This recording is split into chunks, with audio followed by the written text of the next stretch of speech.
Hey friends, welcome to Thursday night, 8 p.m. EST. This is Erin Canning with Life Beyond Parenting, and I'm changing things up a little bit. I reached out to a bunch of my um, writer friends who are parents, and I said, hey, why don't you guys come join me for a chat? And the response was so encouraging and exciting. And so now this is going to be a series every other Thursday for right now. I'm probably going to have to increase that frequency, but I'm really excited. So this now is Conversations with Parents Who Write. And tonight, from our very first episode, I am going to be joined by Lori Peters, who is a mom of 6 kids, including twins. And they range in age from 24 to 17. And Lori is the author of the Meditation Resource Guide, Be Still and Be Bold, 31 Meditations for Trauma Survivors. She's also a grief recovery and resilience coach and a therapist who offers writing experiences and classes through her coaching business, Starfish Resilience Coaching. And Lori is also currently working on her next book, and she's preparing to launch her podcast, Be Like a Starfish, Living a Resilient Life.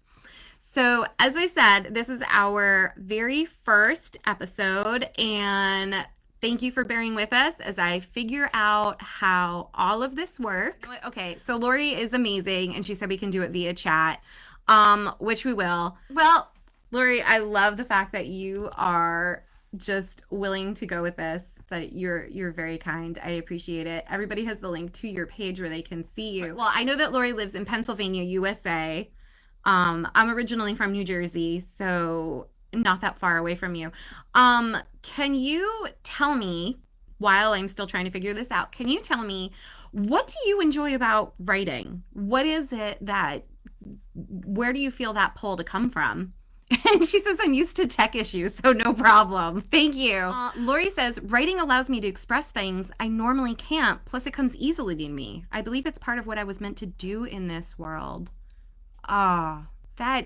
Especially considering what you do with your writing. And Lori says, writing is part of my calling. It's saved me so many times. I feel the exact same way, especially with how depressed I was.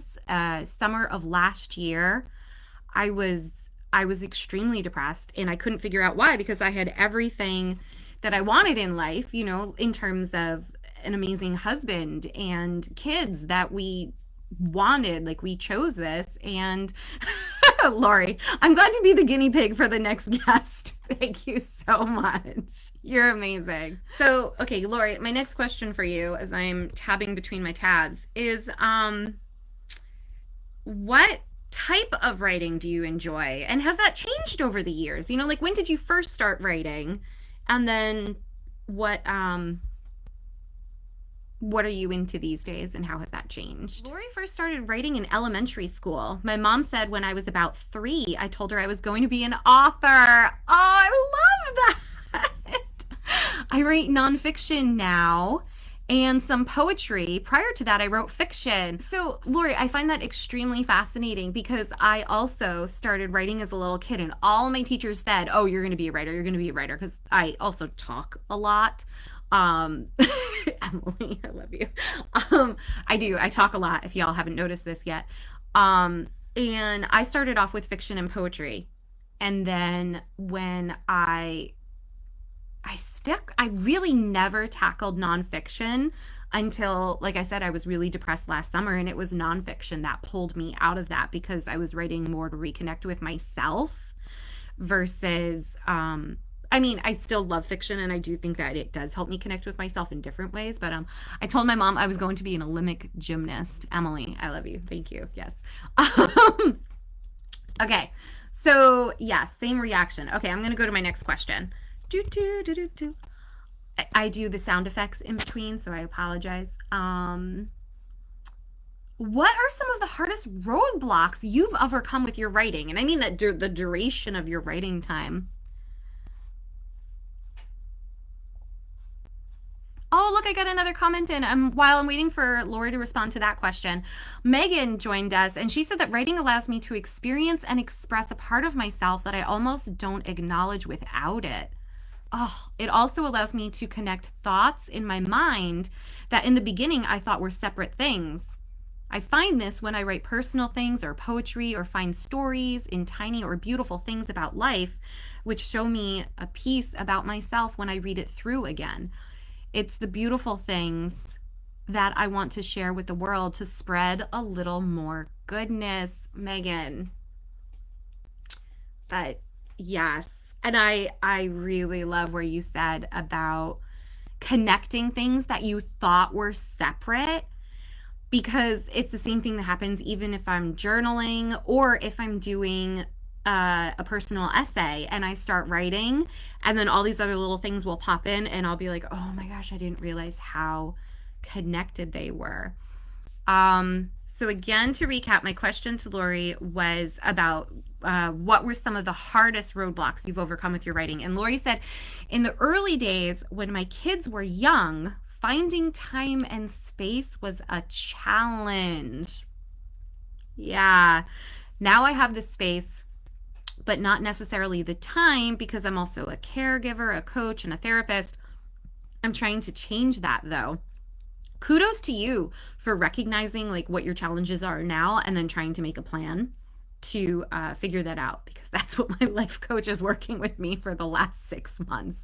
Um, so yeah, I sympathize with you on that one.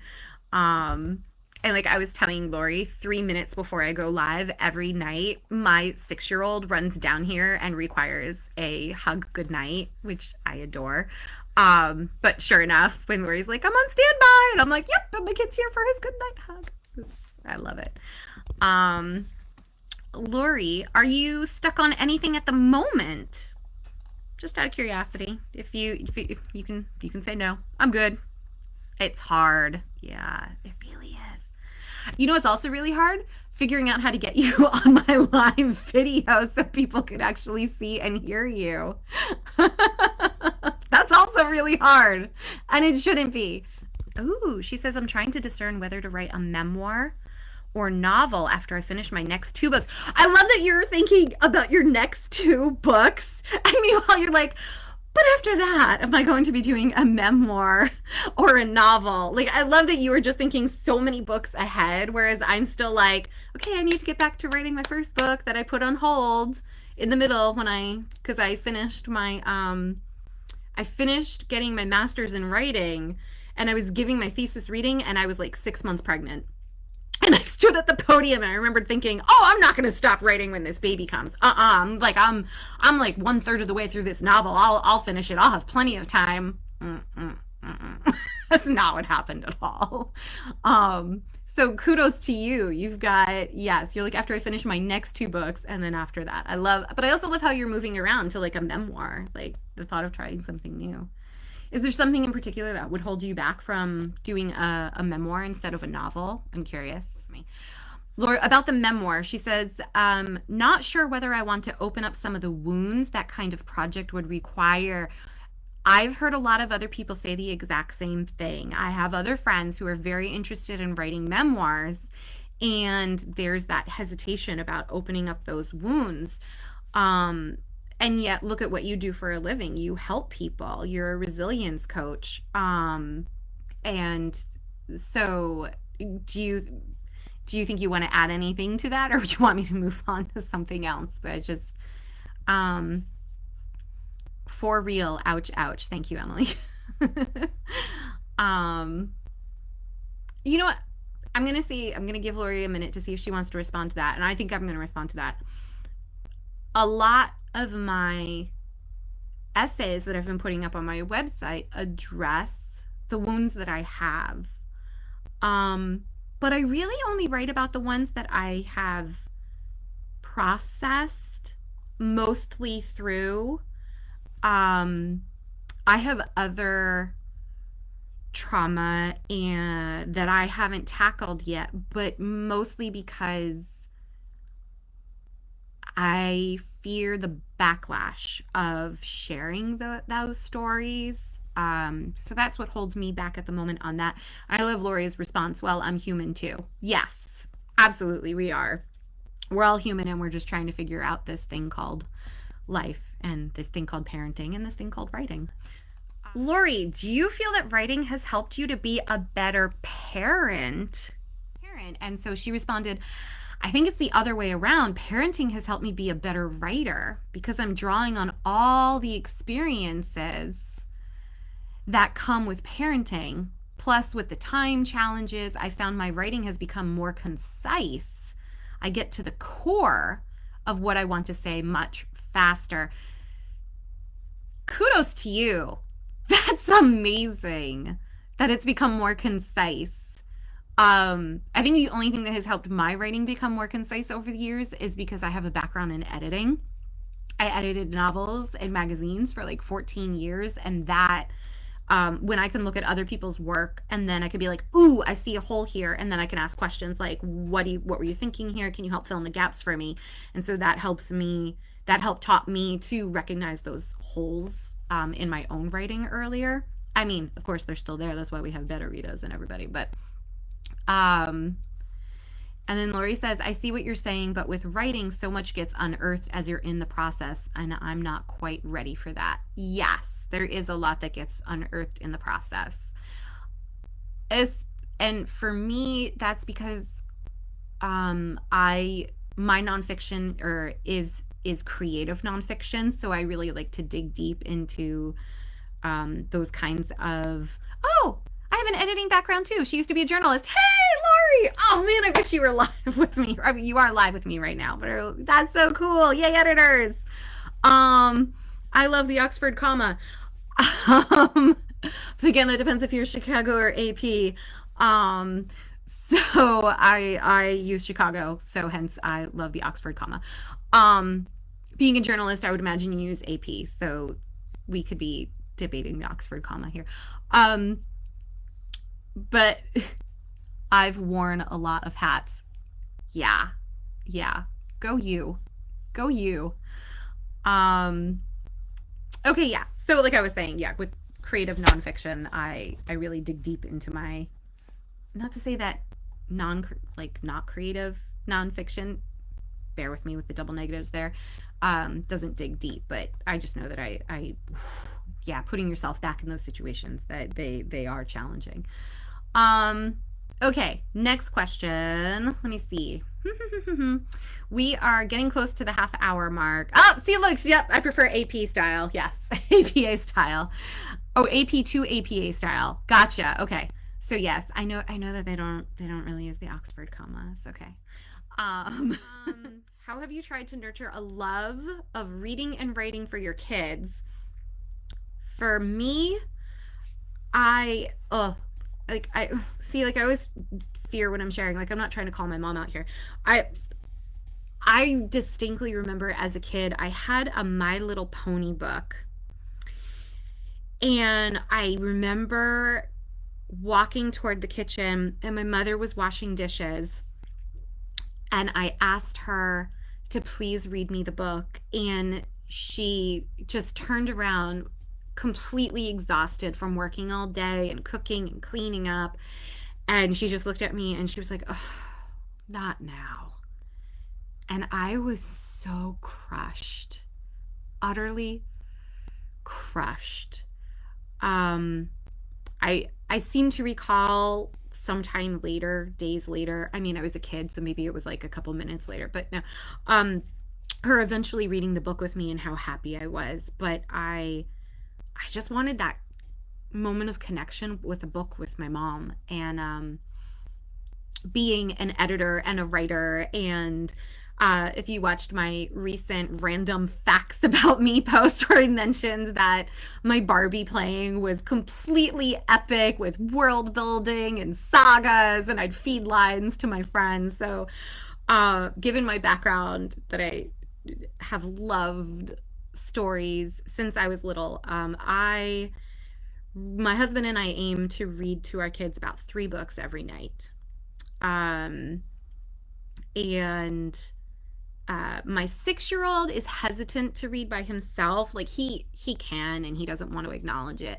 But he still loves snuggling next to me. So I have started rereading again Harry Potter 1. Um, and we also just recently read, I'm going to share this if anybody has like a 6-year-old-ish kid. We just also read Apple Blossom the Possum. It's a chapter book, and it was so adorable. And the chapters are nice and short, so that would be like one book. Like I said, we read 3 books per night usually, and so the third book would be like 3 chapters out of Apple Blossom the Possum. And every time I would get to the end of the third chapter, my 6-year-old would just be like, "Mama, I need you to read one more. I need to know what happens." And I'd be like, "I'm sorry, but I'll read you 3 more tomorrow night." So he was great. So Lori responded and she said, "Ooh, that's a good question. I started reading to my kids in utero." Well, look at that. That's amazing. Then, when they were toddlers, we went to the library story times, the book fairs. Summer reading lists were a definite thing in our house. Oh, and doing the Pizza Hut reading contests all the time. That was a definite incentive for them. I don't know about Pizza Hut reading contests. Is this a thing that still happens? I had no idea. Wow, that's really cool. I've done story time with my kids before the pandemic. So I miss that. I miss taking them to the library for the story times. That was one of my favorite things to do with them and to watch them. And my 3-year-old, when he was 1, pre-pandemic, like he would be dancing on the mat and clapping his hands and like, yeah, this is great. I miss that. And book fairs, I've never taken my kids to book fairs. That's really interesting. I like that idea. And then Emily says, saying no to kids without devastating them is an art form. That is so true, especially hard when you're tired. Yeah, which is why I empathize with my mom in that situation, right? But I also remember from the kid perspective. So, I try to get in the reading. Lori also recommends the Jack and Annie series. I don't know that one. I'm going to look that up. And then as for the Pizza Hut reading contest, Lori says, I don't think that's a thing anymore. You read so many books and earn a free personal pan pizza. Oh, that would have been such an amazing incentive. That's really cool. All right, we are at the end of our interview. So, Lori, I've got 2 quick questions for you. I hope these are really quick questions for you. I kind of get angry actually when people ask me this, so I'm sorry. What's your favorite book? Right? Like I'm surrounded by books, and then people are like, "What's your favorite book?" And I'm like, "Are you serious?" It's like picking a star out of the sky. But let me know what your favorite book is, and then to follow that up, what's your favorite children's book? So there you go. Those 2. I'm gonna share. I think I'm gonna change up what my favorite book is every time I do this one, because like there's so many. So tonight I'm gonna say, I was gonna say the exact same thing. I was gonna say the same thing. My number 1 favorite book, Jane Austen's Pride and Prejudice. Yay, Lori! I've read that book I don't even know how many times, and I also have 3 different copies of it. One of them is like this cute little pocket version of it with gold trim on the sides, and it was a graduation gift from like my dad's friend's wife, but she knew that I loved reading, and so she got that, and I still have it. Just I love Pride and Prejudice. I could read that over and over again. And then too many books to have a favorite, but I do love Dr. Seuss.